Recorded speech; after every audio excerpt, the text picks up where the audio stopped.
Welcome to episode 123 of the OmniGamersClub podcast, the podcast for games on all platforms, including 20 questions. I am Daniel Winter, and that is Ted, who you may hear as well. Special guest Ted featured on this episode. We're pleased to be joined by Ted. My name is Mark Uesa, constant co-host, and happy to be here. Yes, another episode. Lots to talk about today. A couple of special guests coming up in the next few episodes, so maybe the last one to run through some miscellaneous topics for the next little bit. Yeah, and I know that your throat is not feeling great, so we're probably going to try and go easy on you, maybe a little bit more on me this episode. I'm totally fine with that. But if you're cool, shall we roll in with our three-course format? Yes, I'll see how my voice holds up for now. Let's start off with the appetizer, I guess. Do you want to kick us off there? Sure. Should we do toss it back and forth? Oh, Ted thinks yes. That's a good idea. Yeah. Sounds great. All right, I'll start with a little one. So we promised that we wouldn't be promoting Microsoft games and Xbox games because of the obviously the BDS movement. We firmly support that. I'm not buying any Microsoft games, but I thought just for historical reasons that this little news tidbit was interesting. They are coming out with it's a little confusing. It's called Halo Campaign Evolved. So as I understand it, this is a little bit different than the Combat Evolved that's in the Master Chief Collection. This is a remake of the campaign in Unreal Engine 5. And remakes are not that strange. We've been talking about them for weeks now. But what is notable news I thought, is that they're releasing this for the very first time on PlayStation 5. So this is the first Halo game that will be released on PlayStation 5. I thought that was notable just to mark as a point of history. Microsoft is really going for multi-platform. I think it's a smart business decision. I know that some fanboys are not going to be happy about this. If there are any Xbox fanboys left, I don't know if there are.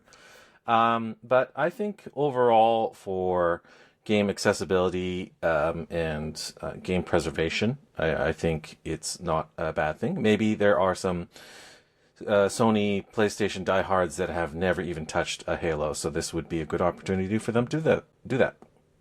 More like capitalism evolved, am I right? It's true. That is the ultimate root of evil that these remakes come from.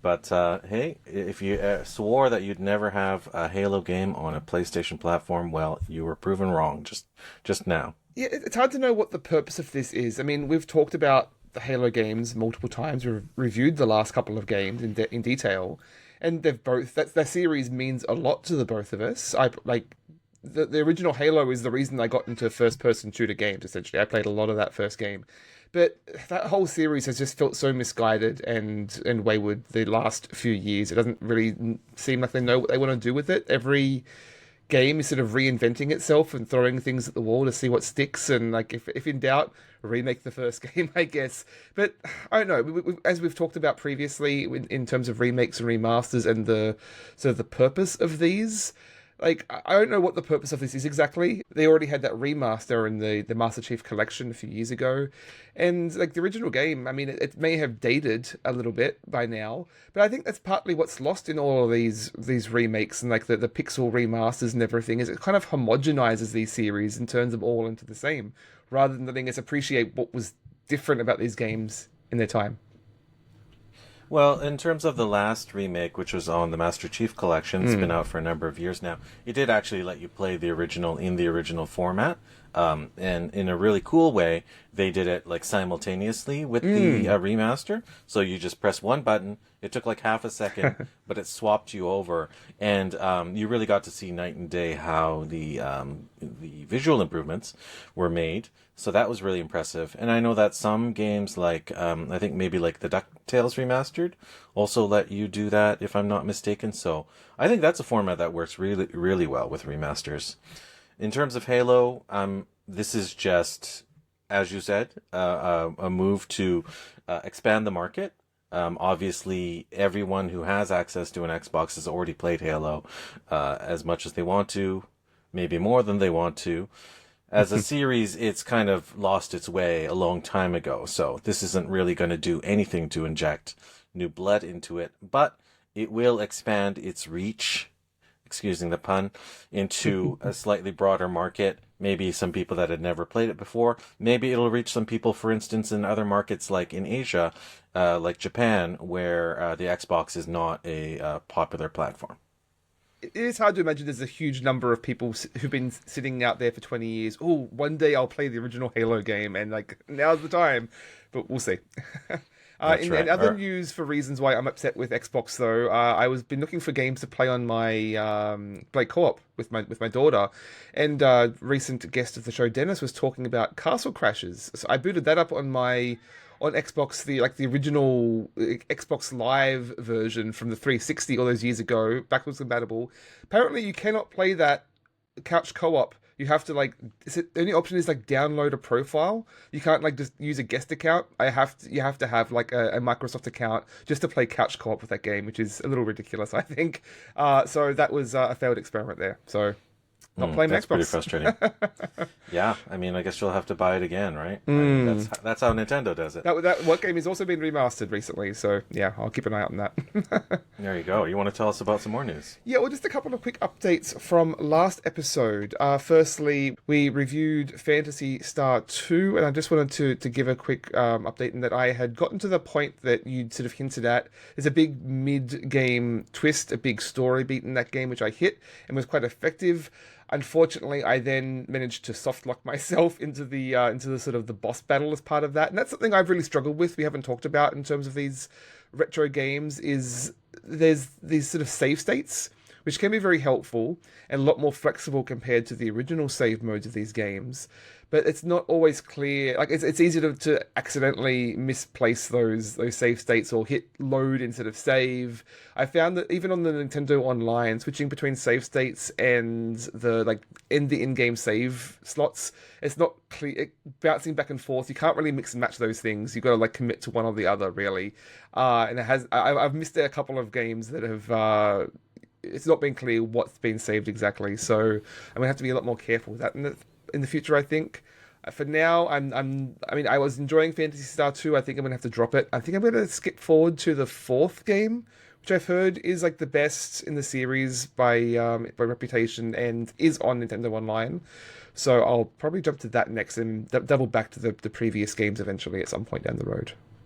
Yeah, that's too bad about Phantasy Star 2. Were you perchance also doing the traditional saves in towns when you were visiting them? No, so I don't think I could have double back to that, unfortunately.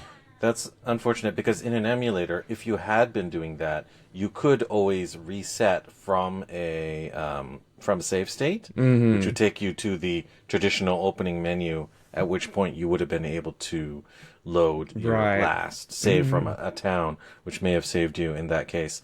For my case, I generally try and save as many states as possible. So, sometimes I've done 10, sometimes I've done 30 or 100 states because they don't take a lot of space. And you raise another point, backing up those save files, those save states, those save files as well, is another matter, especially if you have multiple consoles. Handhelds. I won't delve into that. It's a bit of a nightmare that I'm juggling, but I'll let you know when I've sort of figured that out. Yeah, unfortunately, the vanilla software on the end, the interface isn't great because, to have multiple slots, you have to manually select a different slot. You can't just have a list of here's the save states. So it's a little fiddly. So normally I would, and I'm playing Final Fantasy Tactics, which is another game that many people learn a hard lesson there and keep multiple save files. Definitely, yeah. I think the remaster allows you to sort of back away from certain boss battles, so that is a good thing. Okay. Sorry, did we jump into your news piece, or were we on a tangent? Well, that was really just an update. And I'll just add one more further update from last week, is that we spoke about the crowdfunding campaign for Monster Heart's Welcome to Drowned Lake. Unfortunately, that campaign has since been cancelled. I guess they weren't getting the support they'd hoped for there. To be clear, the game project hasn't been cancelled. It seems like they are sort of recalibrating and going to reboot that project in a slightly different format. They're going to get some kind of playable demo happening for next year, I believe. So keep an eye out on that. There will be more of it, hopefully, and in a playable state to try. Yeah, I would definitely like to get my hands on that, and maybe that'll go a long way towards convincing people to back or support this project. Yeah, I mean, I think it's just more of in the video game industry, more so than board games, is just more of an expectation that there be a game to try. I mean, early access games are generally how these things are done lately, rather than just backing the whole thing on Kickstarter. Yeah, there's like 100 or 1,000 games coming out every month, so it's hard to catch that that visibility. Okay, cool. A couple of new news stories from me. This one just came to my attention today, so I don't know very much about it, but there's a new Star Trek game in town. And no, I'm not talking about that Voyager-themed FTL clone that's out there, although maybe I'll be talking about that in some time to come. No, this one is a just announced game called Star Trek Infection. This is a VR-based game, so I imagine you'll need a MetaQuest or something like that. And it features, the detail that caught my attention was a Defiant class ship. I don't think it's the actual Defiant, so it might not have any DS9 crossover there. But it looks like some sort of first person, as you would imagine, it being VR, a game where there's some horrific aspects to it, like there's some sort of evil corruption or disease, infection, you might say, that's taking over some sort of space station or ship. There is a trailer out there right now, so I haven't even been able to finish that trailer. But if you're a Star Trek fan like me and you're curious, Star Trek games have been good and bad. It's just a legacy of those licensed games from way early on. There were a few good ones from Interplay back in the day. There were some terrible ones. There's been some mobile ones that have been good or bad. There was a adventure game, kind of Telltale style adventure game that a little while ago that I actually purchased. I've heard that's haven't good. gotten around. Yeah, I've heard it's good too. I haven't gotten around to playing that yet, but that seems kind of the most high profile until that recent Voyager-based one that I mentioned. Is that the demo that I sent to you? There's like the Fallout Shelter style simulation one? I have been following that game for a little while now. Is that a different one than the Voyager one you're talking about? It is the same one, but it is basically it's a Star Trek Voyager themed. So their overall story of Voyager is ship from the local part of space gets sent off into a distant quadrant of space, and they're far away from home, and they have to make their way back, lost in space, essentially, 1990s style. And they do the same thing in video game form now, with the licensed art, licensed character, likenesses. There is no voice acting yet, but that might just be the demo. And the premise is cool. It seems a lot more like FTL than it does seem like any of those more interactive games. It's very light and menu based. So it's FTL in terms of the overall kind of space traversal and management. The side missions, the away missions and things like that are very, very rudimentary menu-based things. And then there's a cool ship management aspect, which is like that Fallout Shelter UI that you mentioned. Oxygen not included, the sort of ant farm zoomed out side profile. Yeah. That's right. But that aspect of it is not like the whole game. Okay. So it is multiple aspects. So it is slightly more ambitious than you might think. I'm cautiously optimistic about it, but I haven't played a ton. But if anyone is curious out there, there's a Steam demo for that as well. Excellent. Yeah, I'm not familiar with the Voyager or DS9. I'm still catching up on TNG very slowly. Yeah, Voyager is actually a really cool premise. Like, you know where it starts and you know where it ends. So how you get there is the challenge of this game. Awesome. Cool. Cool. One new bit of news for me is that there's a new crowdfunding campaign called Gone to Gaia. So I believe we previously spoke about this a little when we had the designer Quinn Brander on the show to talk about Hades. You and I actually playtested this game with him briefly, and I don't think we can necessarily give a strong impression of what of our thoughts in the game. I'm sure it changed quite a lot in the last couple of years. But just to say that it is like a big sort of story-heavy campaign, sort of almost roguelike aspects in this game. It describes itself as Hades meets Vampire Survivor, two sort of genres that we've been talking about a lot here.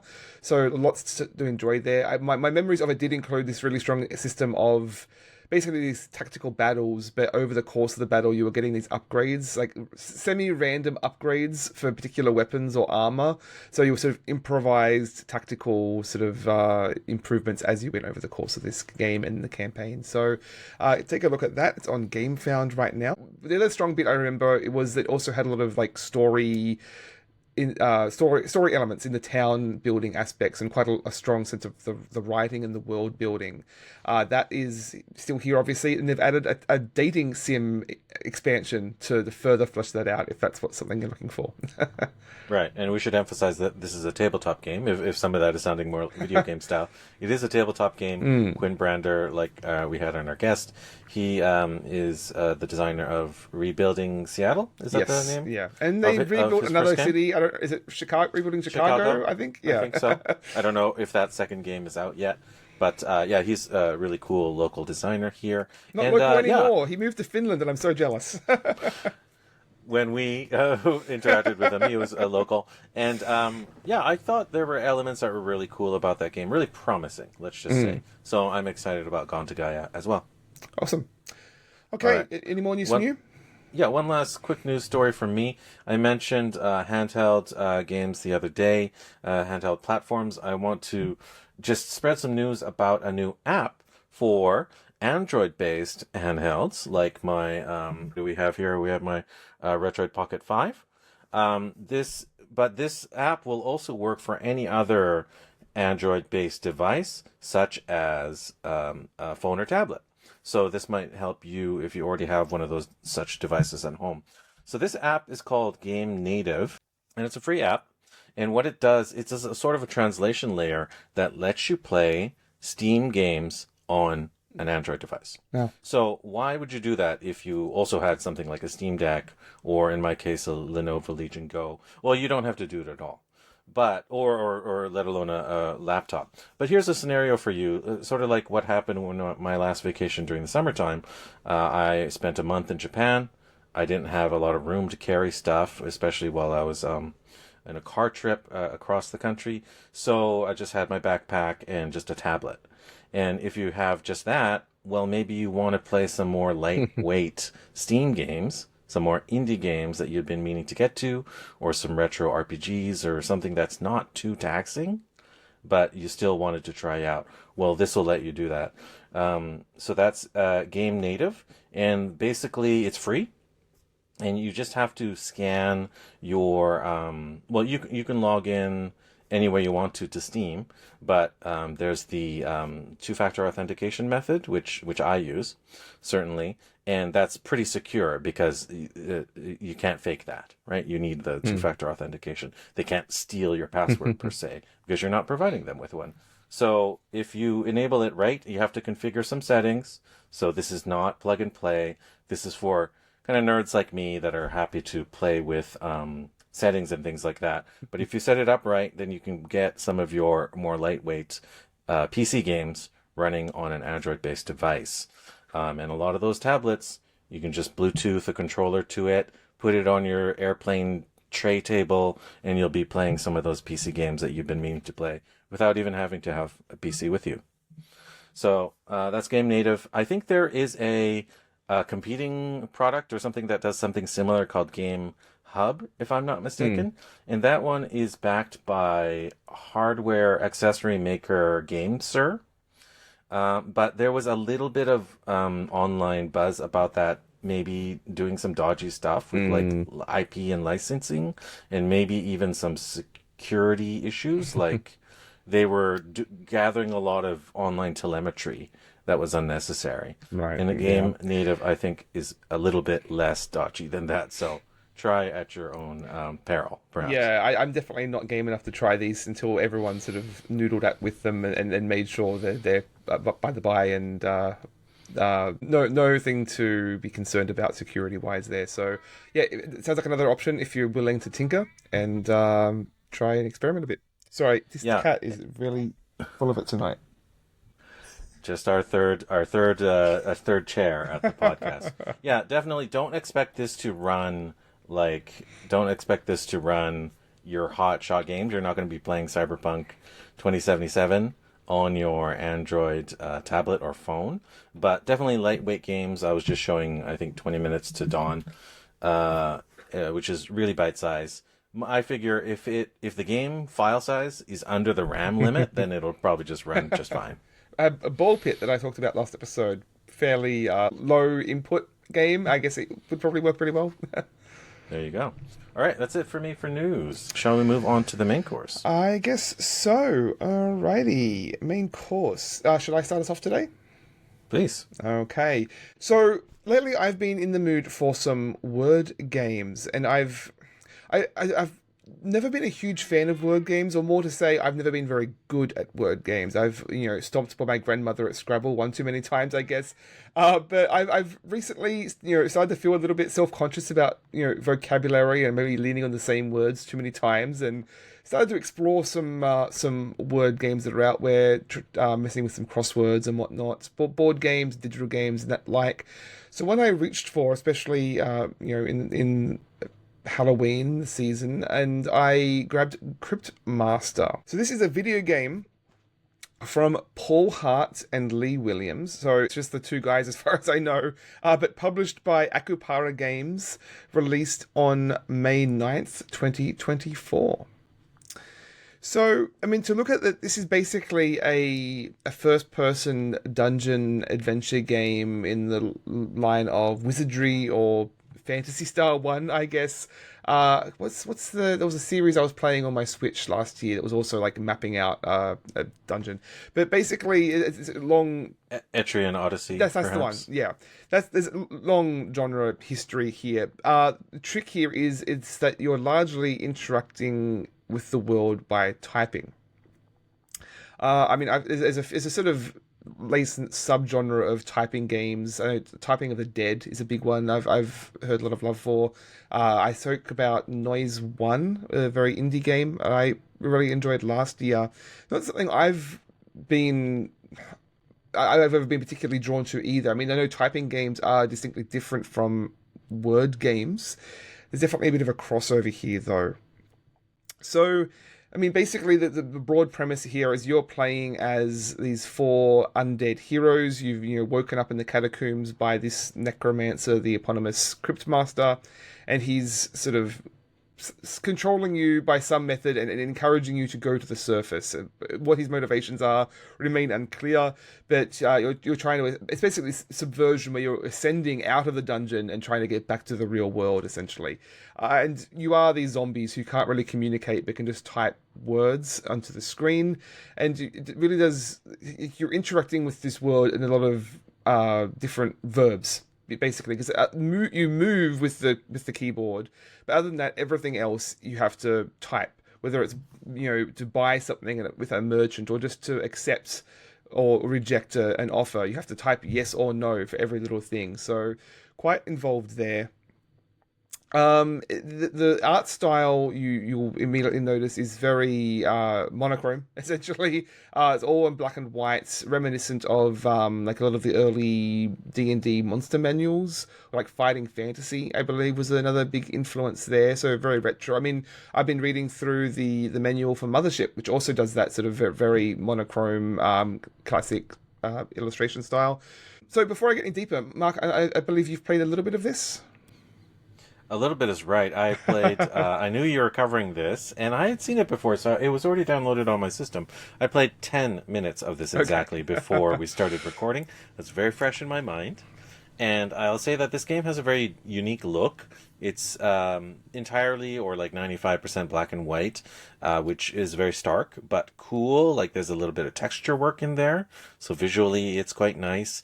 And the Crypt Keeper... The titular Crypt Keeper has a very distinctive presentation. I forget the old actor who had that. Price. Vincent, yeah. He's doing a very Vincent Price kind of routine of melodramatic voice performance, and that is, just fits in perfectly with the overall theme, and it has a little bit of humor as well. So if you were expecting this to be frightening or gore filled, so far it hasn't been for me, and there's a few jokes in there. It's very British sense of humor, very dry wit, bone dry, some might say. But it's it is frequently funny. The writing is humorous, not trying too hard. I found the voice performances are all pretty strong too. You wouldn't have seen, but one of the early areas is filled with these sort of rat kobolds who all inexplicably have Australian accents for some reason, which is just funny, right? So I mean, Mark, have you played many word games outside of this? Is that something that you're generally into? I think I played probably 15 minutes of Typing of the Dead, and like there were old typing games I probably played on the Apple II or something like that back in the day. But no, I am kind of like curious about them, but there's a little stigma that like edutainment games have sort of left in my mind, because I definitely grew up in the era of the computer lab edutainment titles. There was the whole brain training trend a decade or two ago that I don't know how much stock I put into that, whether it's how useful that is. Yeah, it's all bunk. There's got to be some value to like training, like flexing those muscles at least, and practicing, finding an outlet to practice words, I guess, and thinking about them perhaps. But broadly, I think there's two sort of main subgenres to these word games. One being you have to try and think of a very specific word, and there'll be various clues in order for you to try and guess that word. Or there's here's a bunch of letters, try to make a word with that. This game, Cryptmaster, is very much in the former. So the way in which there's a lot of different formats of word puzzles within this game. So basically the main way you're interacting with it is that each of these four characters you have, these four heroes of different classes essentially, they have abilities, but they're dead. They've forgotten all of their abilities, and so you have to try and remember them. And so each one at a time, they will have basically a blank word below their profile. It will show you how many letters it is, and you can try and guess that. I mean, you can sit there at the start of the game and guess them all if you really want to brute force it. But the large focus is trying to find clues. So whenever you find a monster, when you loot their name and basically take the letters from their name, and if those letters appear anywhere in these words, it'll fill them in. Or there's some other puzzles and riddles you'll find along the way that you also, if you solve the answer to the riddle, any letters from that will also fill in. And so you're gradually filling out these abilities. Like the Joro the Barbarian, he might have an ability that's hit. That's a very simple one. So you can use that to attack monsters, or boots, which will push back monsters. And so they very quickly start layering on a lot of different types of abilities. They might they might heal each other or synergize with each other. It might be that one of the characters will boost one of the other characters' abilities. Like there's one who has an ability called Murder, and most of the characters will have a word that will boost the Murder ability. So you got to like combo those in the right order. So there's a lot of synergy and back and forth in a way that's quite clever. It also very quickly gets overwhelming. Like at the point that I'm in, each character has probably 8 to 10 abilities or like distinct words, and I can never remember half of them. By default, this game is in real time.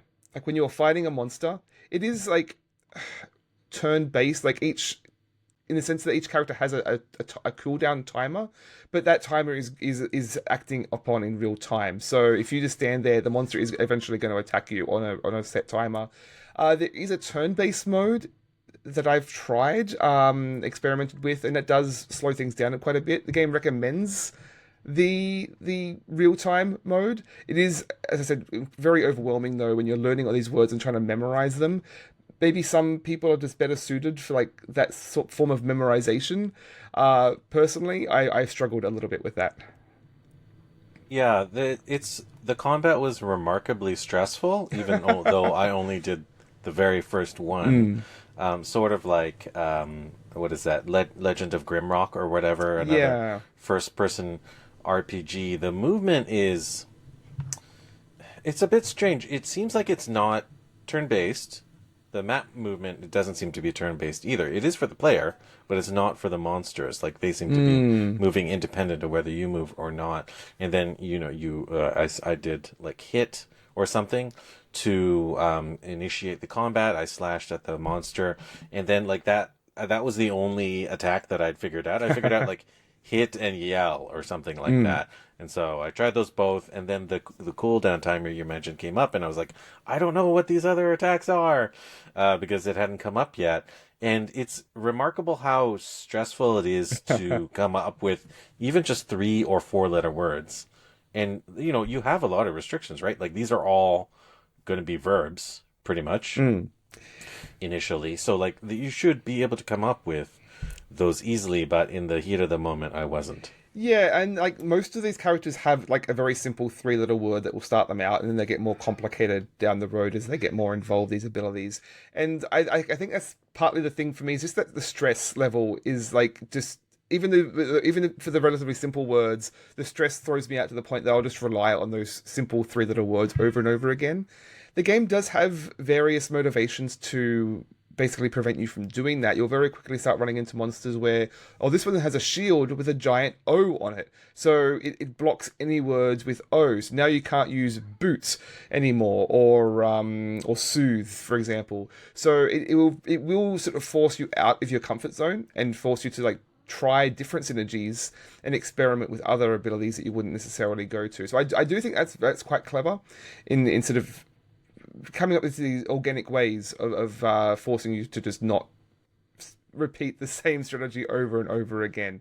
But I think I'm at this point probably going to switch to the turn-based mode, so I can take my time and sort of explore through that. You can look through the list of their abilities and sort of think out the process a little more. Yeah, and I hadn't played a PC-based game in a while. I mean, I play games on PC, but they're usually the ones where it's just turn-based, so I just require a mouse input. So that's very straightforward. Of course, I played FPS games on PCs in the past, though I typically prefer controller to play on console. But it was interesting to play an entirely keyboard-based game without a mouse. Yeah. It kind of like twists you around a little bit, because I'm usually just fingers on WASD and ready to go. Where do I go with the mouse? But no, I don't think the mouse does anything in this game. I don't think so. No, it is strangely immersive. Even when you're just typing in hit, zap, stab, like that does bring you into the game on a other level. And there are a wider variety of verbs, as I said, that you're interacting with it with. One of the main one of the big elements of this game is to save the game. You have to go to these altars. It's some goddess of light. She has altars. In order for you to save the game and heal yourself and zombies, you have to desecrate the altars. So, Mark, how would you like to desecrate this altar? I can think of a 4-letter word pretty quickly. And if you can think of it, the chances are the game has also thought of it and has added unique sound effects for those 4-letter words. And there's voiceovers that will respond to all of your guesses, saying, "Ah, yes, that word." Not what I would have done, but it's funny that they have predicted what these inputs would be. Yeah, well, that's the big thing in this game. Like, throughout the story, like outside of combat, but talking to various characters throughout the story, you'll regularly be asked these questions. Like, you'll be talking to a god, like, what is it you want from me? And you'll be surprised just how many answers they have anticipated. If it's not the specific answer that they've guessed, they'll have at least thought through some of the subgenres of answers that you might give. And most of the responses, even if they're not specifically related to that word you said, they'll still feel quite clever in how they sort of approach that. It's like, no one's ever asked me that before. It always feels very anticipatory in how they're responding to you. Even if it's not the exact word you said, they do it in quite a sort of clever, sort of winking way that the game is always interacting with you back and forth. You know what this game kind of brought me back to is text-based adventure games, because in a lot of those, before you had real-time UI of any kind, You didn't even have a graphical interface of any kind. You just had word scrolls on the screen, and the only inputs were just typing. And a lot of the times you're just typing blindly. And of course, those games had to have predicted the sort of inputs or pre-programmed the sort of inputs. So it might have been like hit rat. And then it would say hit rat with what? And then you would have to type, okay, that didn't work. Hit rat with book. And hit rat with book, it would just parse the language into commands that it understood. And there'd be synonyms like strike for hit or whack or things like that. So a text-based parser, is very much the same technology or conceptually what they're doing here. Yeah, those games can always draw you out of it though. Whenever you type something in and just gives you a null result, like don't recognize that word. Try again. Like that can always. That's a big friction point with these games. Whereas this, even when you doesn't recognize a specific word, it will play with that in some funny ways, I think, and they sort of keeps the momentum going rather than taking you out of the game. It's based on the engine of the game. They had the technology even during text-based parser times to interpret the words in any way possible. They could make jokes on the side, even if you made a wrong choice about like, I wouldn't do that with a book. It's all up to the creativity of the programmers to come up with, responses to the potential inputs that you would make. Yeah, I mean, and to be clear, this is fully voice acted. So if the writers have thought of a specific response, they've also voiced it out, and they've done a lot of that. Like this. It's quoted something like 4,000 different responses and voice lines in this that they've anticipated the different words. So I think they have done a really good job of that broadly. That you generally will have the specific responses will happen enough to feel quite satisfying when it does fire off. And this isn't to do with voice acting, but there is a more modern example of kind of a text-based parser game is a little one called Scribblenauts. So that game was, I guess, like 2000s, fairly Is that on popular. DS, I think? It definitely was on DS, Yeah. but it was on other platforms as well. And that game was graphical, and it had a little character, but it had you typing in or drawing in words, and then if it had a match, then it would create an object in that game world that you Yes. can interact with, like a wand or a sword or a Type balloon in or something. Godzilla and Superman and see them fight. Right. Yeah, so those games always delight me in what creativity that the developers can show, because it's not just like technical at that point. It's like creative, and the creative right at the root of the word is like, what just ideas can you come up with? And when you like suggest something and the designers have a specific answer to that, it really creates a sense of conversation. Like we're on the same page here, right? So one other thing I wanted to run through was that these other sort of puzzles that you come across in this game is that you regularly find these chests, and the Cryptmaster will open it up and, oh, what do we have here? And you basically play this game of sort of 20 questions. I mean, it's not just yes or no answers. You have to ask him to interact with the object in a particular way, like look at the item or lick the item, listen to it. Yeah, and she'll Right. give you a rough, fairly vague answer, but you can start to piece those together. And if you get that right, again, those letters will sort of fill in your sort of blocks at the bottom there. So those are quite fun. There's also these skull riddles that will vary from the sort of your traditional logic puzzles, like your what is it? What has 4 legs in the morning, 2 legs Two in the day, afternoon, and three at night. and 3. Yeah, we all know the answer to that one. Or to like the etymology responses with like playing with the words, playing with letters in the words. So some are just outright jokes or puns. One was actually a math problem. So there's a pretty wide variety of sort of puzzles there. The game does have a sort of this clue system. If you just give up and leave and come back, it'll have filled in one of the letters. The Cryptmaster will also just ask you, do you want me to just give you the answer here? Like, I could stare at this for 20 minutes and try and figure it out and like try. There's no stakes to getting a wrong answer. You can try any number of words you want and brute force it, or you can just give up and he'll give it to you. You only get half of the rewards, I believe, in terms of the currency. But to be honest, there's so much else going on in this game, I never felt bad for just like taking the answer, like and just enjoying the response, because it's always usually like witty in some fashion, and he'll have some commentary on it. and just keep the momentum of the game going forward rather than just staring at the screen for half an hour, sort of banging my head on the keyboard. So I appreciated that. There are lots of options there if you do really want to lean into these riddles and puzzles. But if you just want to have a more approachable, accessible time, like there's lots of accessibility options there too. Yeah, it sounds like a game that's not really about winning per se. And a lot of word games are, and a lot of just video games are. But this game, sort of like that Scribblenauts example, is a game about like experiencing and interacting and sort of delighting at the kind of fun little sneaky puzzles that they've created for you. Fun interactions. Yeah, because I mean the combat is pretty like unimportant in the grand scheme of things. Like there's not really any boss fights or anything. All the story is just like fetch quests and interacting with characters in ways that are completely unrelated to the sort of combat abilities you're getting. So you could just avoid all the enemies and not engage in the combat at all, other than the fun of figuring out these names and trying new abilities and answering the riddles. Like you're just enjoying these sort of mini games for the fun of it, rather than just the grinding out to see number go up. Very cool. Yeah, it sounds like a promising game worth playing a bit more of, at very least. Yeah, it's not without its frustrations. Like the map design is a little tricky, and I've led to believe that you'll probably end the game with like a fraction of the abilities unlocked unless you're like grinding things out. So the pacing is probably not all the way polished off.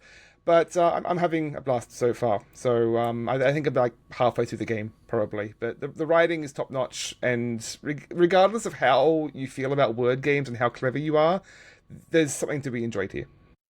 Yeah, a real cool experience. Okay, so for my main course, I'm going to be covering a bunch of smaller courses. So this is a kind of tapas meal, if you want to call it that. And Steam is having their, what is it? Is it Next Fest or it's some sort of demo festival? It's Next Fest, but they're having, it feels like there's one of those every 2 months now, so I can't keep up with it. Exactly. I don't know when it began and when it ends. Anyways, it's going on recently, so I played a few demos, and here's my thoughts on them. The following demos, if we have time, we'll talk about all three of them. I played for between like 20 minutes and an hour of each, so your mileage may vary. And also, these are early versions of the games in many cases, so some of the things I talk about might change when you eventually try them out, if you eventually try them out. First title I'm going to talk about is called Hand of Hexes. This is ostensibly it is a tower defense game, but it's got some deck building elements to it because, of course, every game is a deck builder now. And unlike the previous game, Cryptmaster, Hand of Hexes is entirely language independent. There's no words. I don't think I saw any words. Certainly in the UI that I played with.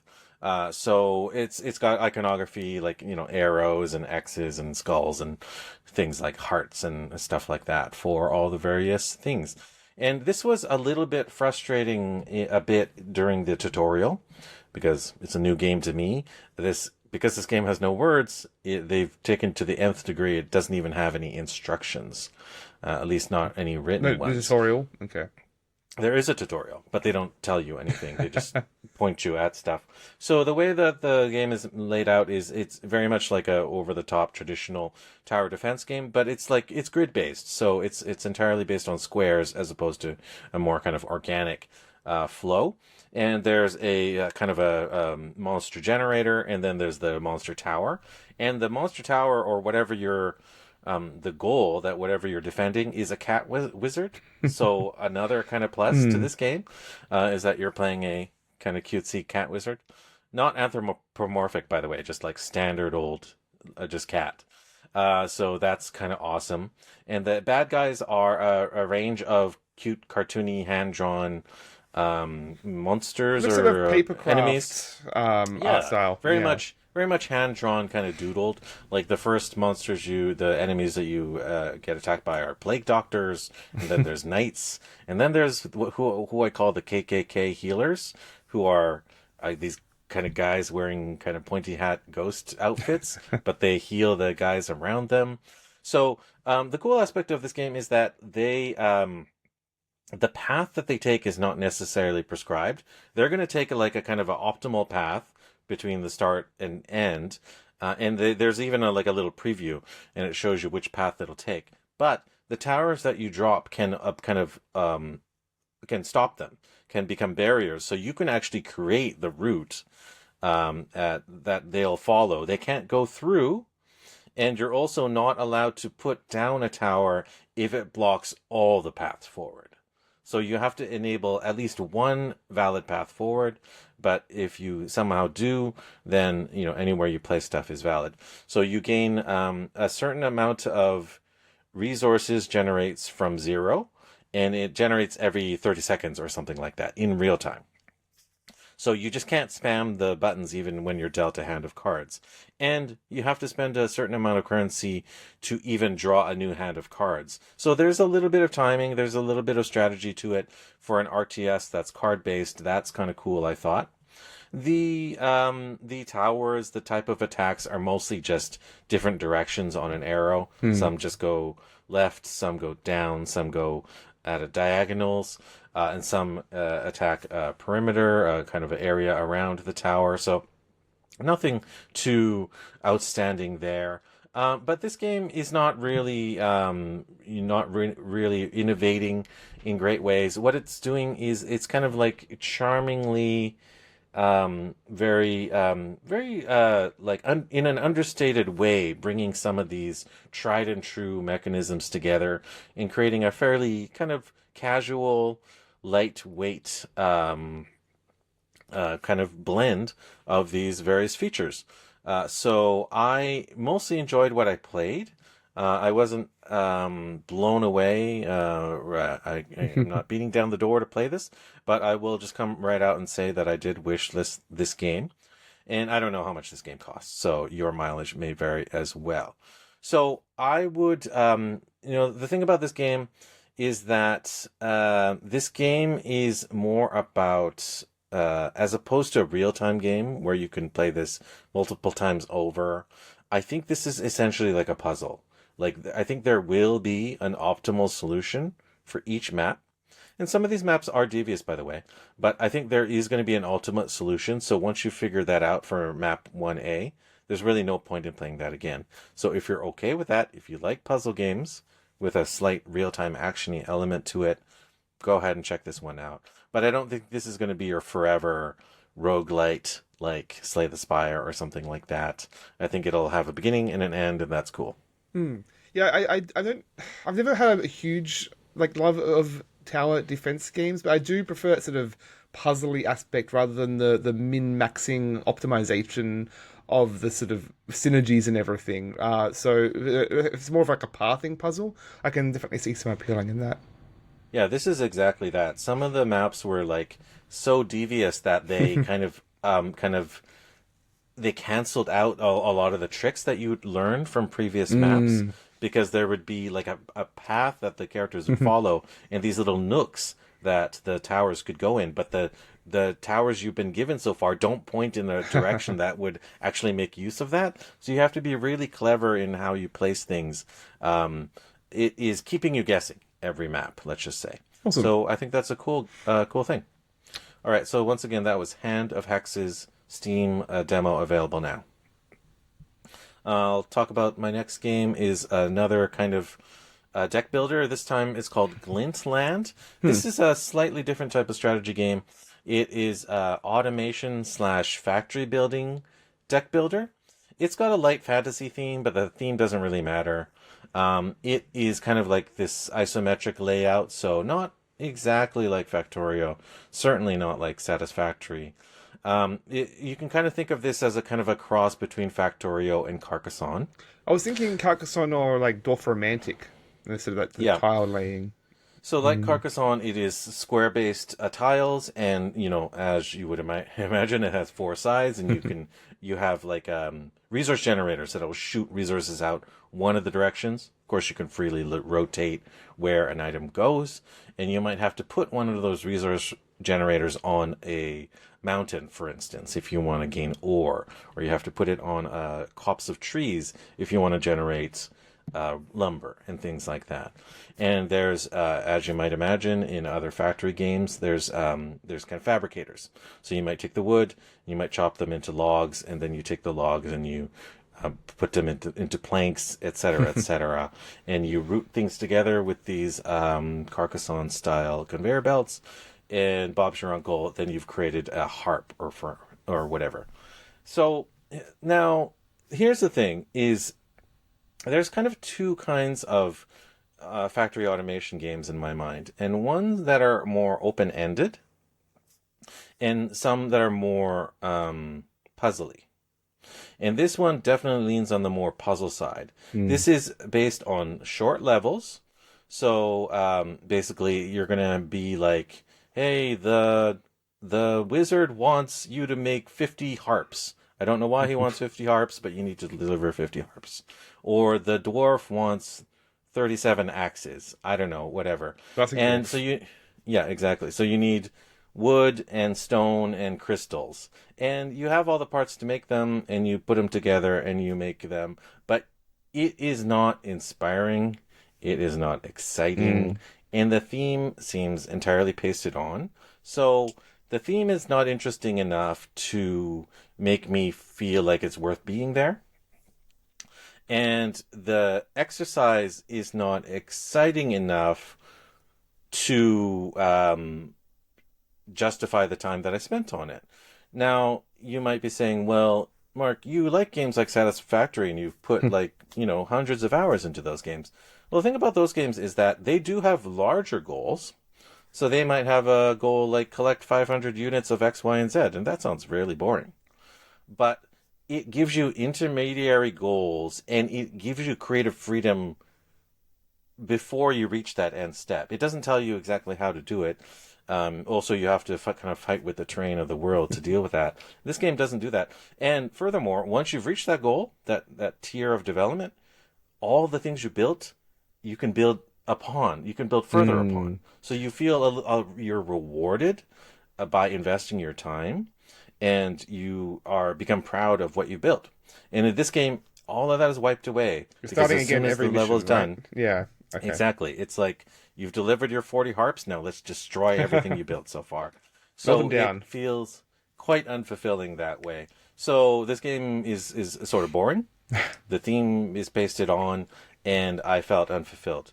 So this, long story short, is not a game that I added to a wish list. So that's Glintland, an automation factory deck builder. Okay, I think we have time. So why don't I quickly talk about the third game that I played, demo that I played. And this one seemed like the most kind of robust of the demos that I played, so it's the reason why I'm speaking about it last. This game is called Whiskerwood. Whisker like cat whiskers. And I mentioned cats, there's a reason why. Is because there are cats in this game. So this game takes place in a fantasy world, and you're doing fantasy colonialism and fantasy resource extraction. So you're doing that at the behest of the cat empire, or I don't know what they're called, but they're represented by the cats. market of cats. Yes, and you, or I don't know, the people that work for you, you're the governor, I suppose, are all mice. So there's some social commentary built in there.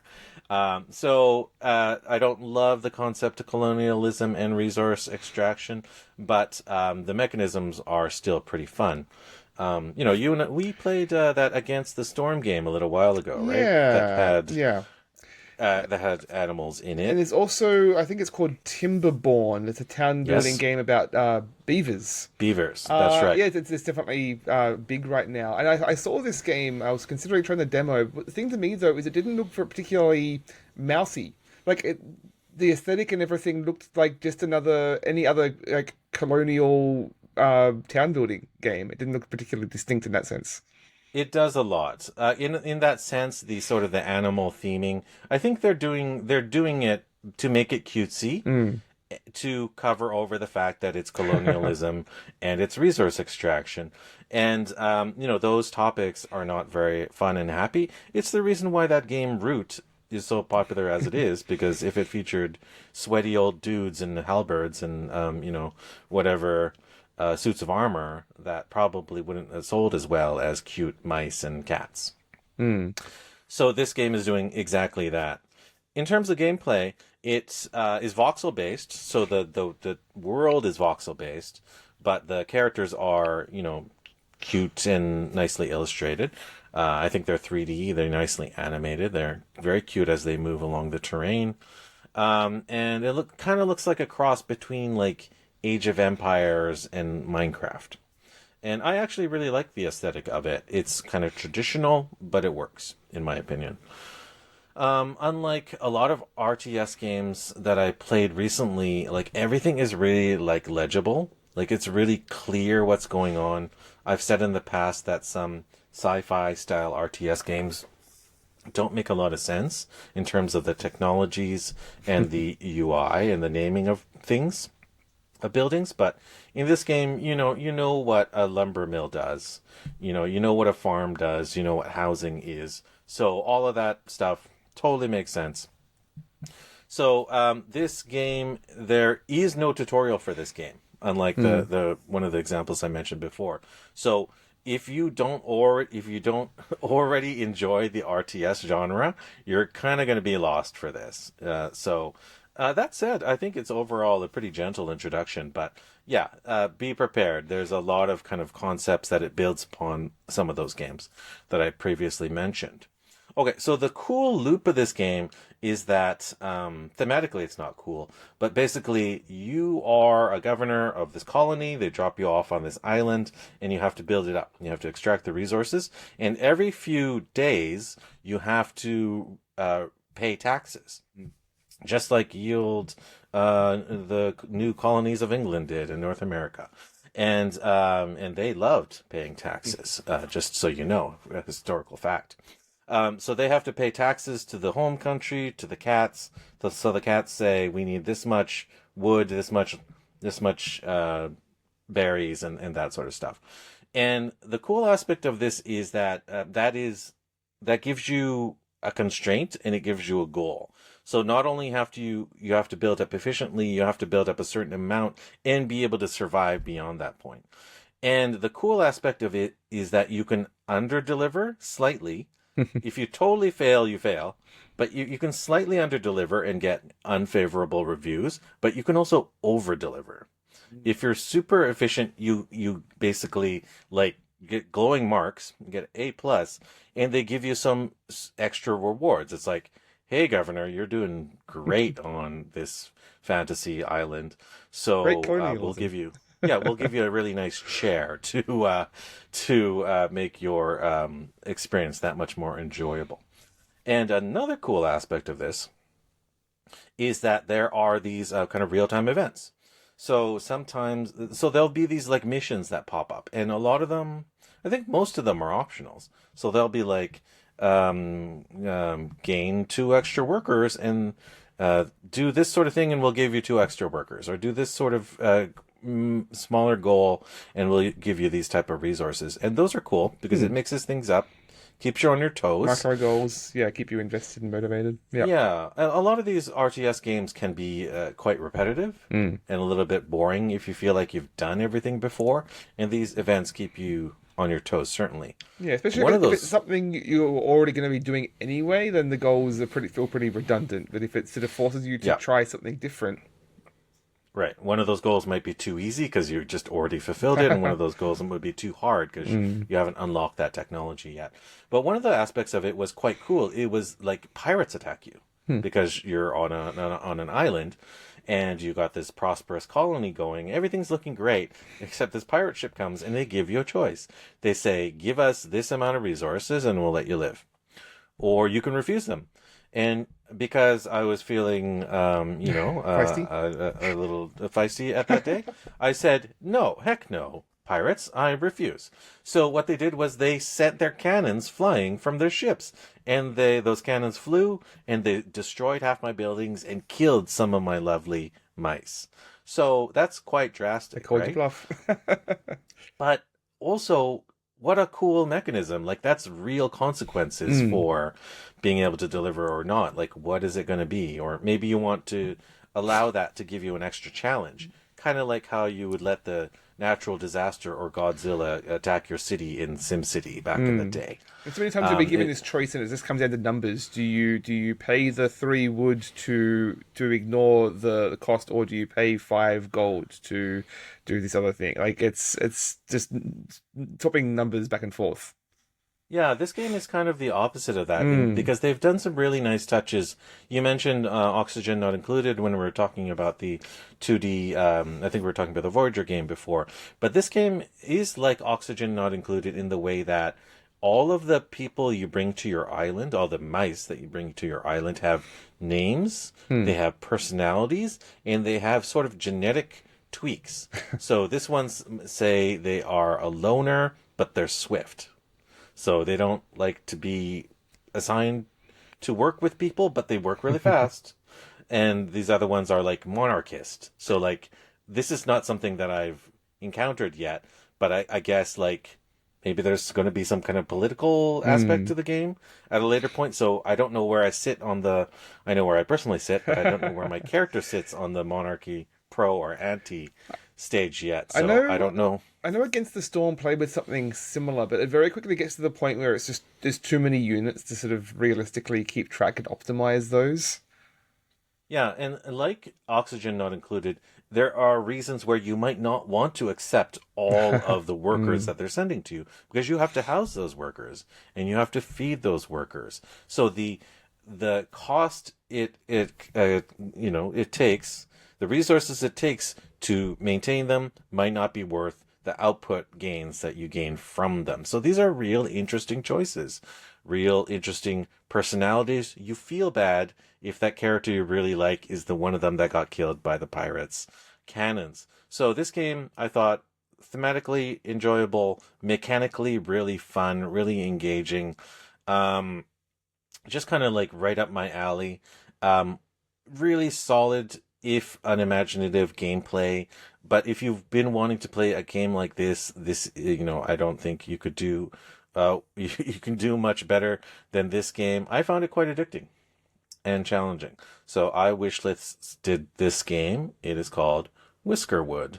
Steam demo available now.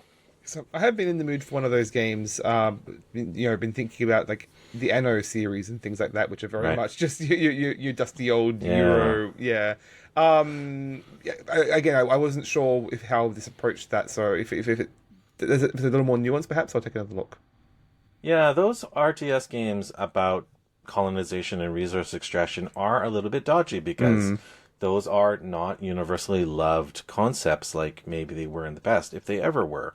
I think the Anno series has been doing some interesting things, mixing it up, like they're going to different time periods in time that are not necessarily so universally despised.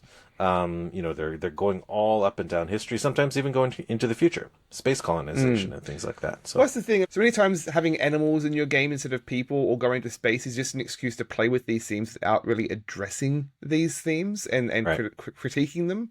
Whereas something like I know actually, as far as I know, does actually get into some of those sort of commentary on these sort of class structures. Yeah, that style of game. There's something that's inexplicably enjoyable about managing things and optimizing them. Well, I find them fun anyway. So this game was a good example of that.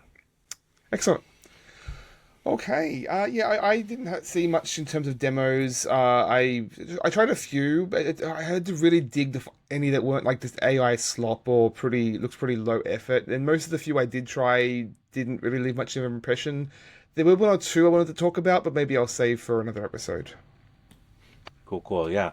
I don't play a lot of gameplay demos. I usually just wait for kind of Mm. the creme de la creme to crop up. But I think you did point out that I've been playing a lot of retro games of late, so I wanted to rectify that and play some newer ones. And I'm giving the Voyager game a little bit more time. So maybe I'll have a deeper review or deeper preview of that in a week or so. Awesome. Look forward to that. Okay. Okay. Shall we Time for some talk dessert. dessert? Yeah, let's do it. Let's do it. Would you like to go first? Sure, why not? So, this is one I've been wanting to talk about for a little while, but haven't ever found the right time. But basically, my wife was away this last weekend, and so once the kid was in bed, I sat down to enjoy one of my favorite horror films, and that is House. This is the 1977 film by Nobuhiko Obayashi, not to be confused with the American film House from the 80s, I think it was. That was like a Lovecraftian monster slasher film. But this is, yeah, basically a Japanese film from the 70s. Um, Basically, it's marketed as something of a children's film. Apparently, it didn't do particularly well in its expected demographic, but was just a wild hit with children back in Japan when it first released. Mark, have you seen House before I get into this? No, I haven't, but I'm interested. Please. Yeah, basically it's basically a haunted house film.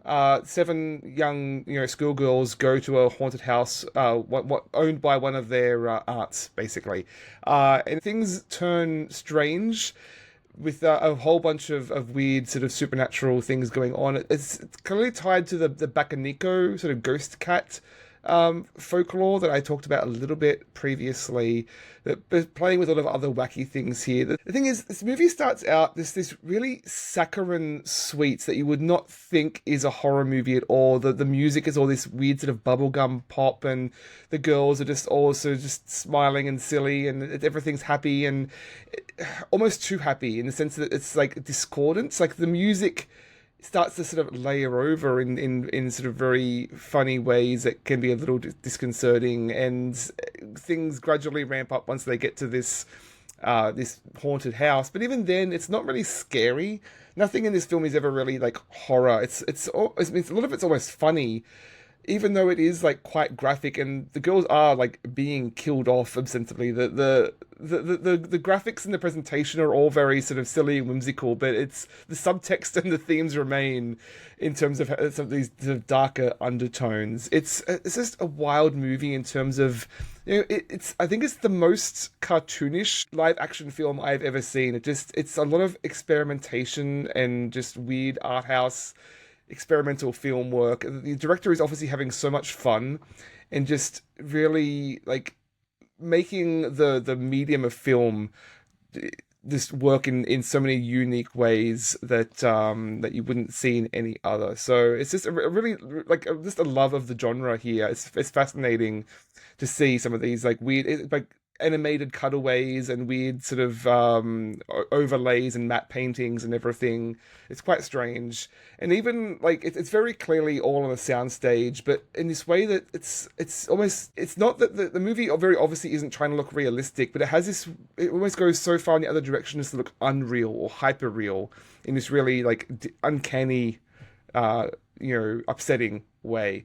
So it's extremely manic and just absurd fun, I think, for a horror film. It's yeah, you're never going to be bored. It's just you'll always be surprised by what's happening in this film. Sounds like grade school battle royale. Something like that. But the thing is, there's very little logic in this film because so much of it is from the director's daughter. Like I think his daughter was 10 at the time, and she basically came up with a lot of the weird horror elements that just things only a child could come up with that no adult would be scared of, like someone being eaten by a piano, or a floating head coming out of the well to attack them, or being stuck in a clock, and like a lot of like inexplicable mundane things that you wouldn't think to be scared of, but children would just latch onto in sort of weird ways, and so it's all filtered through the lens of this sort of childlike fear/wonder. Very cool. Yeah, I think that like Asian cinema is interesting. Japanese cinema is interesting, but I'm sure others are as well. I don't have an extended experience beyond most Japanese stuff, but like, there's some things like horror, like Junji Ito, his stories I've read a decent amount of, and there's some like weird things that he seems scared of, right? Some of those stories almost seem like non sequiturs. It's like, really? That's the big bad evil? Well, it's like that's pretty interesting. His cat diary book about how horrific cats are. I mean, literally being attacked by one this entire episode. It just made me think that maybe it's not just what little kids find scary. It's like what the kind of a different perspective on what's horrific.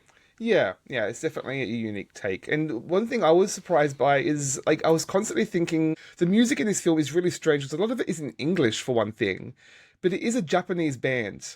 There is inexplicably an American in this Japanese band, but he's not singing. It's not a Japanese fellow singing in English. But I kept thinking, you know what? I'm getting a lot of Monkey Magic vibes here, and I wasn't sure if I was just being weirdly racist or anything. But sure enough, it is the same band who did the theme song for Monkey Magic. I'm not sure if that's something that you were exposed to, Mark. No, is this some sort of like early anime that was translated into English? It's actually a live action Japanese series from '78 called Monkey. I can't remember the Japanese name, but yeah, I mean, obviously based on Journey to the West, a Chinese Right. story, but there's a lot of Japanese takes on that story. So it was made in Like Japan in Dragon Ball. '78, exactly.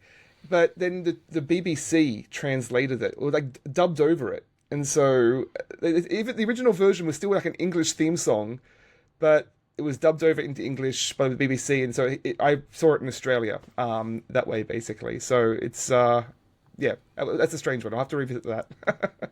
Yeah, that reminds me of like 1970s live action Japanese Spider-Man. Should talk about that sometime. Okay, are you good for else? Yes, go ahead. All right.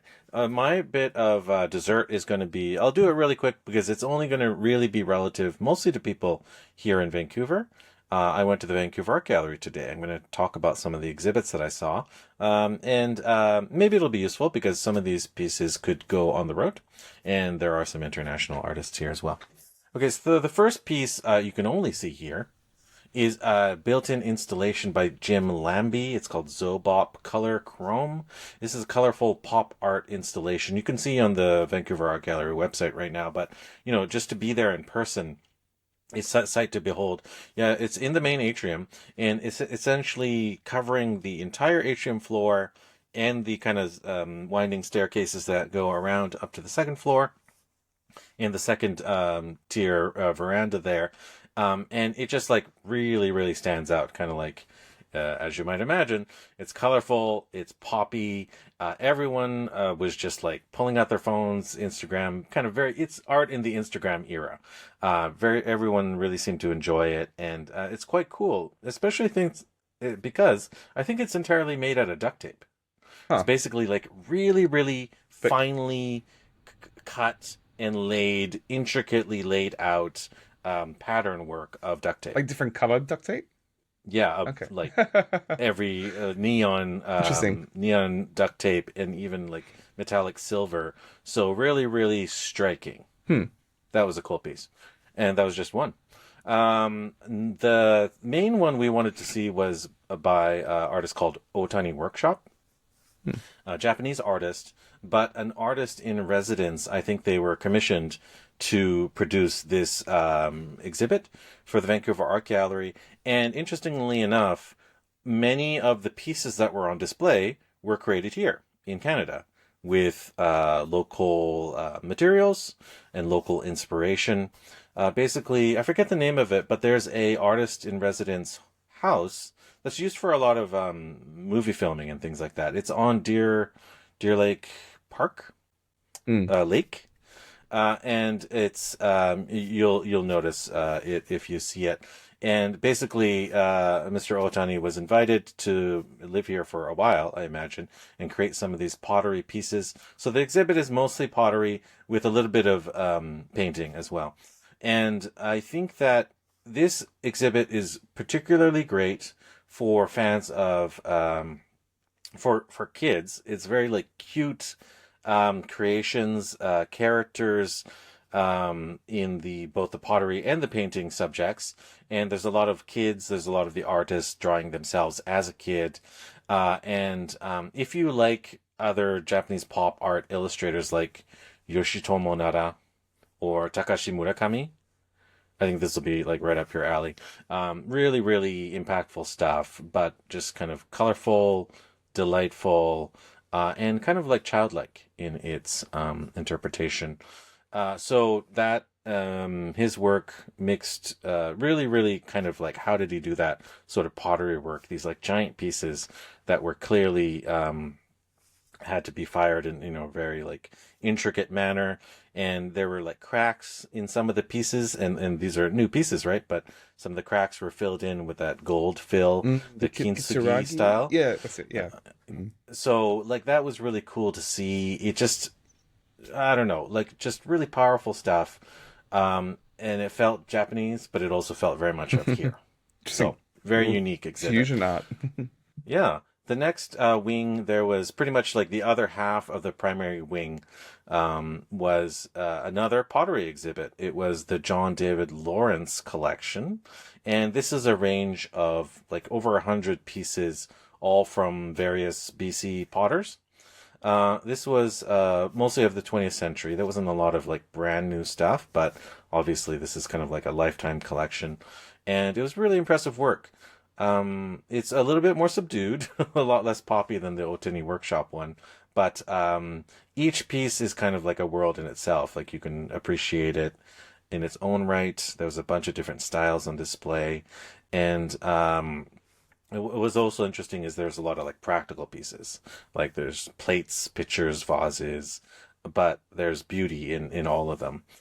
So that was well worth seeing as well. And we didn't get to see all of it, but we ended up buying ourselves a yearly membership because the local BC resident price was like $29. The non-BC resident price was $36.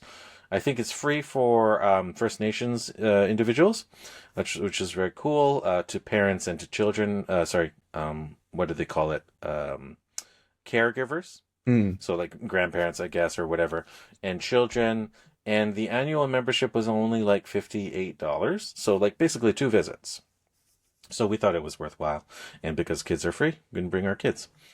So we'll be coming back for this one. The exhibit was called Enemy Alien. It's featuring a photographer called Tamio Wakayama, who grew up locally here in New Westminster, and then was interned during World War II in his youth, being a Japanese Canadian.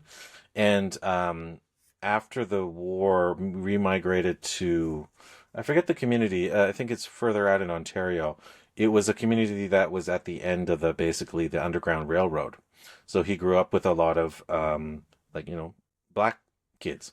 And he was apparently this unique youth, brought him to become instrumental as a kind of a record keeper, as documenting a bunch of civil rights demonstrators and anti-war demonstrators in the United States during the 1960s, and even in other places like Cuba during the Communist Revolution, and eventually coming back to Canada and documenting the redress movement for Japanese Canadians. So really powerful stuff, and I didn't get to see it all because our parking time ran out. But now that I have annual passes, I can go back again. Yeah, I've never actually been to the art gallery myself. I've been looking for an excuse to check that out. But yeah, those sound fascinating. I know the whole Japanese internment is one of Canada's greatest shames that I'm learning more about. And it sounds like a sort of very insightful exploration of that. Yeah, there was an interesting film that was being played in one corner of the exhibit, and obviously you can sit down and watch all of it, by local Vancouver filmmakers. Cindy Mochizuki is, I believe, her name, about Tamio Wakayama. It was interesting to see how active he was in kind of just global kind of movements for human rights, and obviously to our American listeners, he played a role in the civil rights movements, like down in Selma, Alabama. It's remarkable seeing a lot of the pieces and seeing how relevant they are today to some of the kind of ice raids and kind of bone-chilling transgressions that you're seeing on the media day in, day out. And that's apparently what really inspired him to move all the way down from Ontario, drove down in a Volkswagen Beetle to Selma, Alabama to start documenting. So, really cool stuff. It's a small art gallery. It's probably too much to see in one day, but it has basically 4 floors. The 4th floor is a permanent Emily Carr exhibit and local Indigenous art exhibit. So that's well worth seeing as well. But that one doesn't change, so you can kind of go see it. And the real draw is the kind of the seasonal, the short-term exhibits, which Excellent. were all knockouts this time. Yeah, I'll have to check that out soon.